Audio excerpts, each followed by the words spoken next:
सोचिए, एक तरफ $20,000 का ड्रोन है और दूसरी तरफ $40 लाख का मिसाइल। एक तरफ सस्ता सा फ्लाइंग मशीन और दूसरी तरफ दुनिया का एडवांस्ड डिफेंस सिस्टम। लेकिन फिर भी पूरा मिडिल ईस्ट हिल गया है। ईरान ने मिसाइल से ज्यादा खौफ ड्रोन्स के जरिए फैलाया है। ऐसे ड्रोन्स जो आहिस्ता चलते हैं, नीचे उड़ते हैं, रडार से बच जाते हैं और जब टारगेट तक पहुंचते हैं तो सिर्फ धमाका नहीं करते, वो स्ट्रैटेजी को एक्सपोज कर देते हैं। आज की जंग का सबसे डेंजरस सवाल ये नहीं कि किसके पास ज़्यादा वेपन्स हैं, बल्कि ये है कि क्या $20,000 का ड्रोन $40 लाख के मिसाइल को हरा सकता है, और अगर हाँ तो फिर सुपर पावर होने का मतलब क्या रह जाता है। अब मैं आपको एक्सप्लेन करता हूँ कि इस जंग में ईरान ने क्या किया। इजराइल और अमेरिका के अटैक्स के बाद ईरान ने सीधा एक नया फ्रंट खोल दिया। ना ट्रेडिशनल फाइटर जेट्स, ना सिर्फ बैलिस्टिक मिसाइल, बल्कि सेल्फ डिस्ट्रक्ट ड्रोन्स। रिपोर्ट्स के मुताबिक ईरान ने 2000 से ज़्यादा काउंटर अटैक्स किए हैं, जिनमें बड़ी तादाद ड्रोन्स की है। और इन ड्रोन्स को रोकने के लिए अमेरिका और गल्फ एलाइज ने 800 से ज़्यादा डिफेंसिव मिसाइल फायर किए। अब यहाँ ज़रा रुक के सोचिए, हर डिफेंसिव मिसाइल की कीमत लगभग $40 लाख तक बताई गई है। यानी जंग सिर्फ आसमान में नहीं लड़ी जा रही, ये जंग लोगों के वॉलेट्स के अंदर भी लड़ी जा रही है। यानी सस्ता ड्रोन, महंगा डिफेंस। ईरान के मशहूर शाहिद 136 ड्रोन एस्टिमेटेड $20,000 से $50,000 के दरमियान पड़ता है।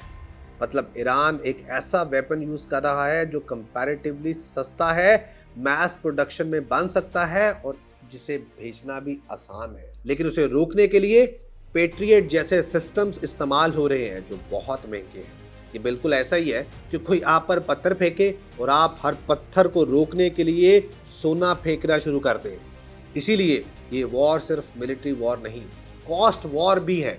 और इस कॉस्ट में ईरान ने एक डेंजरस फार्मूला ढूंढ लिया है कि एनिमी को इकोनॉमिकली एग्जॉस्ट करो। अमेरिका का सबसे कॉमन डिफेंस सिस्टम जो गल्फ रीजन में तैनात है वो है पैट्रियट मिसाइल डिफेंस सिस्टम। इसी सिस्टम के थ्रू ईरानियन ड्रोन्स को इंटरसेप्ट किया जा रहा है। लेकिन प्रॉब्लम ये है, डिफेंस सिस्टम हर चीज़ के लिए परफेक्ट नहीं होते।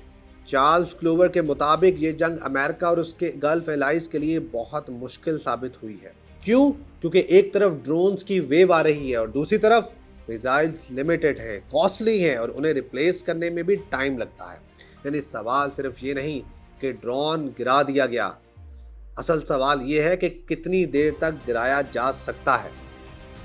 अब मैं आपको कुछ ऐसे नंबर्स बताता हूँ जिसे देखकर गल्फ परेशान है। यूएई ने क्लेम किया कि उसने 1000 से ज़्यादा ईरानियन ड्रोन्स गिरा दिए हैं, लेकिन अथॉरिटीज़ के मुताबिक 71 ड्रोन्स डिफेंस शील्ड क्रॉस करने में कामयाब हो गए। अब 71 नंबर शायद छोटा लगे, लेकिन ड्रोन वॉरफेयर में सिर्फ एक सक्सेसफुल स्ट्राइक भी पूरी स्ट्रैटेजी को चेंज कर देता है। क्योंकि ड्रोन का मकसद हर दफ़ा मैस डिस्ट्रक्शन नहीं होता, कभी कभी उसका मकसद होता है पैनिक क्रिएट करना, कॉन्फिडेंस तोड़ना, एयर डिफेंस एक्सपोज करना और सिटीज़ को साइकोलॉजिकली वल्नरेबल बनाना। यानी ईरान सिर्फ डैमेज नहीं कर रहा, वो मैसेज भी दे रहा है। अब सवाल ये है कि ये ड्रोन्स आखिर इतने प्रॉब्लमैटिक क्यों बन गए हैं? जवाब उनकी स्पीड में नहीं, उनकी सिंप्लिसिटी में। शाही ड्रोन्स लो ऑल्टीट्यूड पर उड़ते हैं, आहिस्ता मूव करते हैं, रडार से बच निकलते हैं, पहले से प्रोग्राम किए जाते हैं और सैटेलाइट नेविगेशन के जरिए टारगेट तक पहुंचते हैं। ये लाइव कंट्रोल्ड कमर्शियल ड्रोन नहीं जिसे बीच रास्ते रोका या मोड़ दिया जाए। एक दफ़ा लॉन्च हो गया तो फिर वो अपनी असाइंड मौत की तरफ बढ़ता रहता है और इसी सिंप्लिसिटी ने इसे बहुत इफेक्टिव बना दिया है। अब यहाँ पर समझिए कि ईरान का असल मकसद क्या है। एक्सपर्ट्स का कहना है कि ईरान का मकसद सिर्फ फिजिकल डैमेज नहीं, उसके दो बड़े गोल्स हैं। पहला, अमेरिका और उसके एलाइज को मजबूर करो कि वो अपने डिफेंसिव स्टॉक पाइल यूज़ करता रहे, यानी उनके मिसाइल्स ख़त्म करवाओ। और दूसरा, फियर और साइकोलॉजिकल प्रेशर क्रिएट करो, मिलिट्री हेडक्वार्टर्स को एक्सपोज करो ताकि मैसेज क्लियर हो कि कोई भी जगह पूरी तरह सेफ नहीं। और जब पब्लिक फियर में आ जाए, जब इन्वेस्टर घबरा जाएं, जब ऑयल मार्केट्स रिएक्ट करने लगे, तो फिर मिलिट्री प्रेशर के साथ साथ पॉलिटिकल प्रेशर भी बिल्ड होता है। इस जंग की सबसे पावरफुल चीज सिर्फ एक्सप्लोजन्स नहीं है, उनकी इमेजिनेशन है। एक वीडियो में दिखाया गया कि ईरानियन ड्रोन तेज रफ्तारी से नीचे आता है और बहरीन के मनामा में अमेरिकन नेवी के 5th फ्लीट हेडक्वार्टर्स के रडार से टकराता है। ढांचा टूटकर नीचे गिरता है। सोचिए, ये सिर्फ फिजिकल हिट नहीं, ये सिंबॉलिक हिट है। यानी ईरान कह रहा है, हम तुम्हारी आंखों को भी अंधा कर सकते हैं। दूसरी तरफ यूएई की वीडियो में ड्रोन दुबई के पाम जुमेरा के होटल से टकराता है। आग का बड़ा गोला बनता है। अब चाहे मिलिट्री एनालिस्ट कुछ भी कहें, आम आदमी के दिमाग में सिर्फ एक चीज रजिस्टर होती है कि जंग अब दूर नहीं रही। और फिर आता है वो पॉइंट जहां वॉर ग्लोबल हो जाती है, और वो पॉइंट है एनर्जी का। सऊदी अरेबिया की सबसे बड़ी ऑयल रिफाइनरी रास तनूरा प्रोडक्शन रोकने पर मजबूर हो गई जब ड्रोन इंटरसेप्ट करने की कोशिश के दौरान गिरने वाला मलबा आग का सबब बना। कतर में दुनिया की सबसे बड़ी एलएनजी एक्सपोर्ट फैसिलिटी टेम्परेरीली बंद कर दी गई जब ईरानियन ड्रोन ने उसे टारगेट किया। ये बहुत बड़ा मूवमेंट है, क्योंकि जब ड्रोन किसी मिलिट्री बेस को हिट करे तो वो सिक्योरिटी स्टोरी होती है। देखिए, जब ड्रोन ऑयल रिफाइनरी या एलएनजी फैसिलिटी को हिट करे तो वो ग्लोबल इकोनॉमी स्टोरी बन जाती है। अब सिर्फ जनरल्स परेशान नहीं है, अब मार्केट्स, इन्वेस्टर्स, शिपिंग कंपनीज और गवर्नमेंट्स भी परेशान होती हैं। अब क्वेश्चन ये है कि ईरान का ड्रोन मैप कितना बड़ा है। इन ड्रोन्स की रेंज तकरीबन 2500 किलोमीटर बताई जाती है, यानी तेहरान से लेकर एथेंस तक का फासला। ये सिर्फ रीजनल न्यूसेंस नहीं, ये स्ट्रेटेजिक रीच है। और एक्सपर्ट्स का ये भी ख्याल है कि ईरान ने वॉर से पहले बहुत बड़ी तादाद में शाहिद ड्रोन्स प्रोड्यूस किए थे। कितने बचे हैं, कितने डिस्ट्रॉय हुए, कितने अंडरग्राउंड टनल्स में हैं, ये पूरी तरह क्लियर नहीं। लेकिन जो एक चीज़ क्लियर है वो ये है, ईरान ने अपनी ड्रोन कैपेबिलिटी को सिर्फ वेपन नहीं बनाया, सर्वाइवल स्ट्रैटेजी बनाया है। और अब बात करते हैं अंडरग्राउंड वॉर की। ईरान की मिलिट्री डॉक्ट्राइन का एक और अहम हिस्सा है अंडरग्राउंड स्टोरेज। रिपोर्ट्स और इमेजेस में ड्रोन्स ऐसी जगहों पर दिखाए गए जो टनल्स या अंडरग्राउंड फैसिलिटीज लगती हैं। इसका मतलब ये है कि ईरान सिर्फ लॉन्च नहीं कर रहा, वो प्रिजर्व भी कर रहा है। यानी अगर सरफेस टारगेट्स हिट हो भी जाएं तो भी वॉर मशीन का एक हिस्सा ज़मीन के नीचे जिंदा रह सकता है। और यही वजह है कि ईरान बार बार ये सिग्नल दे रहा है, हम क्विकली ख़त्म होने वाले नहीं। अब अमेरिका समझ चुका है कि हर सस्ते ड्रोन को महंगे मिसाइल से मारना लॉन्ग टर्म स्ट्रैटेजी नहीं हो सकती, इसलिए वाशिंगटन अब चीप काउंटर ड्रोन ऑप्शंस ढूंढ रहा है। और यहाँ यूक्रेन का एक्सपीरियंस सामने आता है।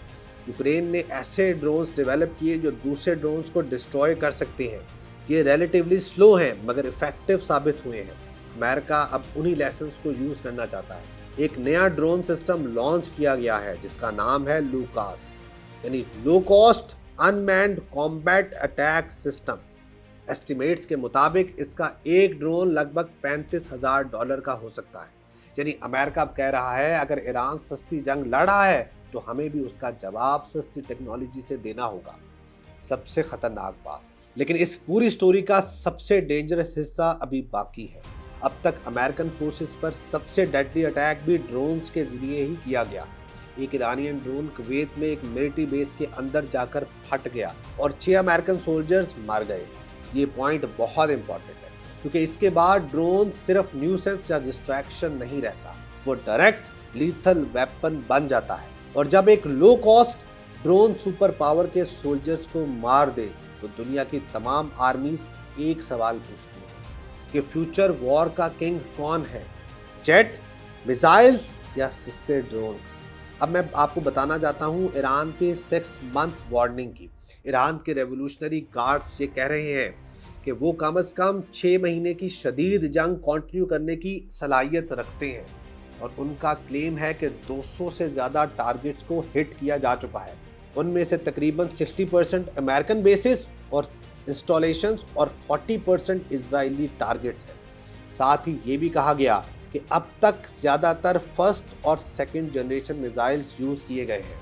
यानी ईरान कह रहा है जो देखा गया है वो सिर्फ शुरुआत हो सकती है और अगले फेज में ज़्यादा एडवांस्ड, लेस यूज्ड और लॉन्ग रेंज मिसाइल्स भी सामने आ सकते हैं। ये सिर्फ मिलिट्री स्टेटमेंट नहीं, ये साइकोलॉजिकल स्टेटमेंट भी है। तो आज की जंग ने एक डेंजरस रियलिटी एक्सपोज कर दी है। सुपर पावर होना सिर्फ ये नहीं कि आपके पास सबसे एडवांस्ड मिसाइल्स हों। कभी कभी बैटलफील्ड पर गेम उसके हाथ में चला जाती है जो कम पैसे में ज्यादा प्रेशर क्रिएट कर दे। ईरान ने यही किया है। उसने ड्रोन्स को सिर्फ फ्लाइंग बॉम्ब्स के तौर पर यूज नहीं किया, बल्कि फियर क्रिएट करने के लिए, डिफेंस सिस्टम एग्जॉस्ट करने के लिए, ऑयल इंफ्रास्ट्रक्चर को थ्रेटन करने के लिए और अमेरिका को पॉलिटिकली प्रेशराइज करने के लिए यूज किया है। अब सवाल ये है, अगर $20,000 का ड्रोन $40 लाख के मिसाइल को मजबूर कर दे तो कल की जंग किसकी होगी? जनरल्स की, साइंटिस्ट की, या उन फैक्ट्रीज की जो सबसे सस्ता और सबसे ज्यादा वेपन बना सकती है? क्योंकि मिडल ईस्ट के आसमान में अब सिर्फ ड्रोन्स नहीं उड़ रहे, वहां फ्यूचर ऑफ वॉरफेयर लिखा जा रहा है।